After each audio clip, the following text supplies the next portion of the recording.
Mr. Platano Man 1989, and that cover art that I just showed is going to be the cover for the Cross the Line Volume 2 pack that comes out March 24th. It's going to have Turning Point, Final Resolution, and Genesis. And I think that pack is already gold and perfect in my opinion, because it's going to have basically all of the main event matches thus far. It's going to have Joe, Nash, AJ, Sting, their wars at Final Resolution, the one tonight. Like it's gonna be a great pack in my opinion. It's probably only gonna cost about $20. Watch out for that around March 24th, I believe. All right, now this is gonna be my preview for Genesis. So let me just go down the card. Now this grudge match, Shane versus Sheik Abdul Bashir. I expect this to have like a kind of like no finish or disqualification type thing. I see Shane going over and Sheik Abdul Bashir either using a chair and he gets disqualified or some kind of no finish. Because they've been building this up for so long, since like September, I believe. So I really do not see this feud with Shane winning now and it being a happy moment and it actually ending now. I expect them to have Sheik Abdul in this feud for at least 3 or 4 months. So it's going to be a kind of no finish, and that's what I think. Alright, the Knockouts Women's Championship Lumberjack match. Now, I made a video about this talking about that Christy Hemme is not going to be in it. And I was saying that I want a big name if it is a work. But now I'm not so sure if it is a work or not, because like sites haven't really been talking about it being a work and all that stuff. And hey, you know what? Honestly, it could be legit. Things happen. So I really don't care now who really replaces Christy Hemme, as long as they put on a good match and Awesome Khan wins the match, because her title reign is not, it just started and she hasn't really defended it. So as long as Awesome Khan wins, I really don't care who's the other person. It'll be a great moment though if it is a big name. So Awesome Khan, I want her to win here. Now, Chris Sabin versus Alex Shelley for the X Division title. This match should be phenomenal. If they go at it as in who's the best of the best, like in a competitive, kind of nature or whatever. But if they're going at it with too much storyline in it, where they're gonna screw Foley and not do what he said, because he said to put on a real good match, to give it their all. So if they don't do that and they have like a little work storyline where one of them lays on for the other one, it's gonna obviously disappoint. But if they go at it to see who's really the best, it's gonna be a fucking phenomenal match. And the thing that's great is that after tonight, we're going to have either Shelly or Sabin as the X Division champion. Now that's really saying something in my opinion. And then the person's going to have to face Homicide. And that's going to be another great singles match, which I hope happens at Against All Odds and not a regular Impact. I think if I want somebody to go over here, I want Chris Sabin to win. But Alex Shelley is like kind of like the speaker of the group, and he kind of looks like the leader sometimes, so I think he might win. But if I had to pick a winner, damn, it's tough. I'm just gonna go with Chris Sabin because he has that experience as X Division champion, and he's kind of the underdog considering that Alex Shelley is the real speaker of the group. I'm not saying that Chris Sabin can't cut promos, but he just doesn't talk as much. Now, Beer Money versus Abyss, Morgan, and Lethal Consequences.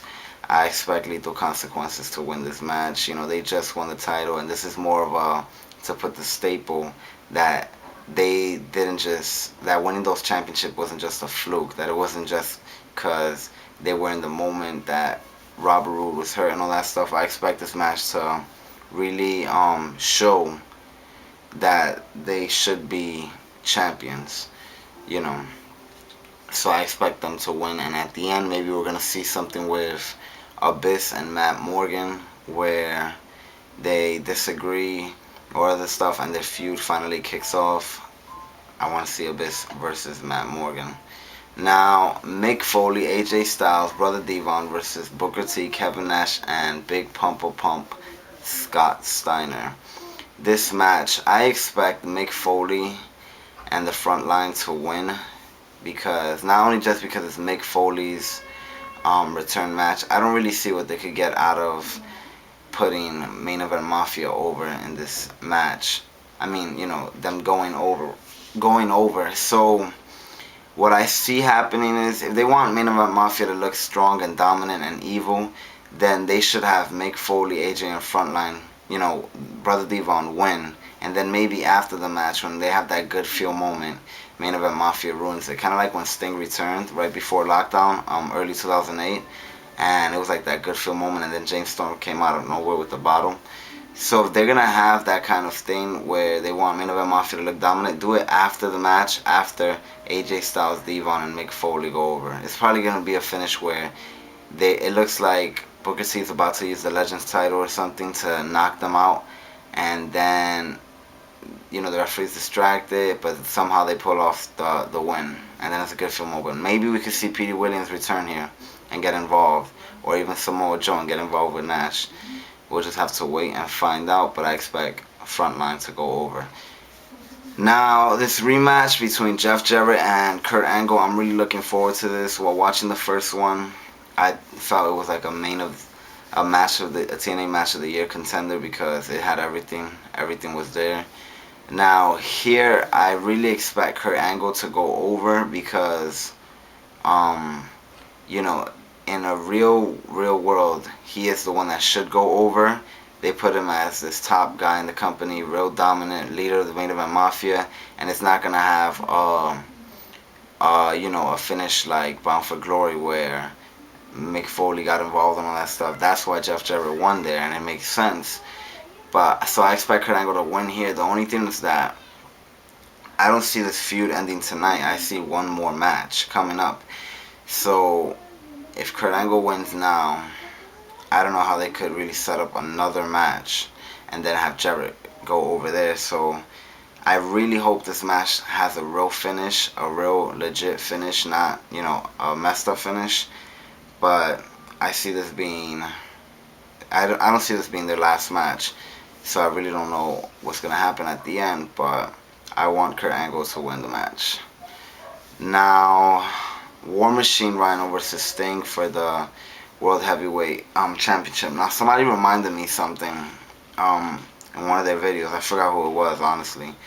But I wasn't looking forward to this match 100%. I know I'll enjoy it.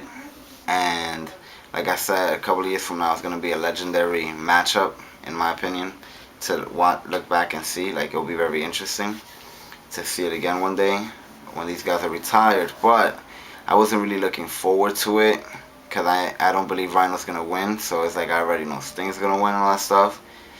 But somebody mentioned that it's going to be interesting to see Sting's development here.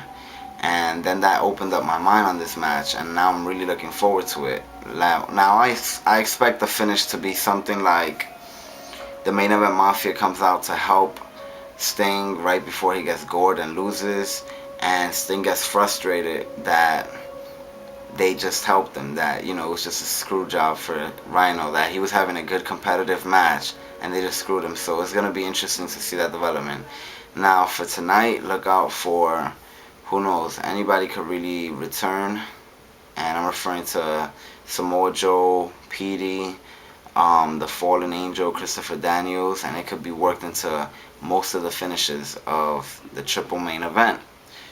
So it's going to be interesting. What TNA loves to do is set up the next pay-per-view against all odds from, like, right off the bat. So I expect something to happen at the end that really sets up Impact or the next pay-per-view. So expect some kind of return.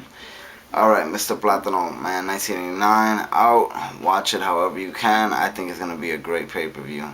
That's just my opinion. Look out for my review. Peace.